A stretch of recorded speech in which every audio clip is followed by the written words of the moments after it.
Lorsque vous débutez en maquillage permanent, ça peut être difficile de trouver des clientes. C'est normal, on débute, donc souvent les clientes ont peur de faire confiance à une débutante. Lorsque j'ai commencé, j'ai fait beaucoup de clientes gratuitement.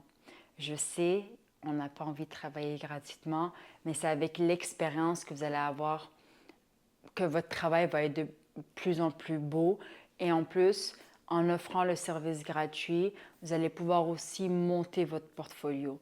C'est normal qu'au début, ça ne va pas être un chemin qui va être facile parce que c'est quand même un tatouage sur le visage, donc les gens ont peur. C'est tout à fait compréhensible. Donc, je vous recommande essayer d'offrir le service gratuitement en échange de contenu, c'est-à-dire que vous pouvez prendre des photos, vous allez aussi avoir beaucoup moins de stress.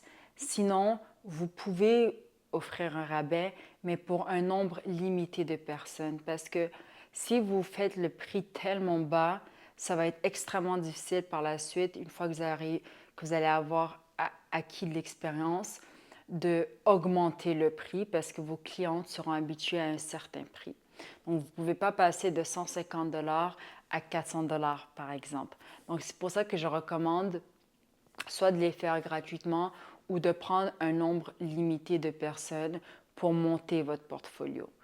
Il y a des jours que vous allez vouloir complètement arrêter, je le sais, je suis passée par là. Ça peut être exhausting, c'est-à-dire ça peut être lourd, on se dit mais pourquoi personne book, mais avec la détermination, continuez à travailler, continuez à pratiquer. C'est vraiment la pratique qui va vraiment vous aider et qui va vous amener vraiment loin. Moi, je vais vous donner toutes les astuces que je peux, mais il faut les appliquer, il faut pratiquer. Et également, si vous avez des clientes, demandez-leur une photo. Okay?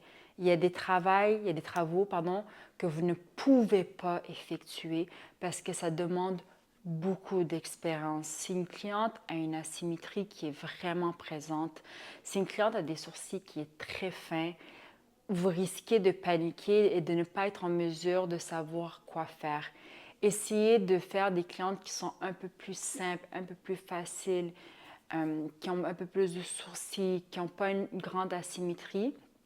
Et demandez-leur de vous envoyer une photo avant qu'elles réservent avec vous. Vous pouvez aussi toujours m'écrire, m'envoyer la photo et je vais vous dire quelle couleur utiliser. Ça me fait plaisir, je le fais avec mes étudiantes presque à chaque jour. Quand elles ne savent pas quelle couleur utiliser, c'est normal au début, on a un peu peur, on n'est pas sûr. Donc, vous pouvez toujours m'envoyer une photo et je vous aiderai. Je vous dirai aussi quoi faire, pas quoi faire, quelle forme, euh, quoi utiliser, quel type d'aiguille utiliser. Mais vraiment, mon truc, c'est de prendre des clientes qui sont faciles, des gens que vous connaissez. Soit vous l'offrez gratuitement pour monter votre portfolio, prenez le plus de photos possible.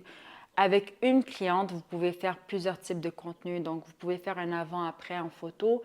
Vous pouvez faire une vidéo juste du travail.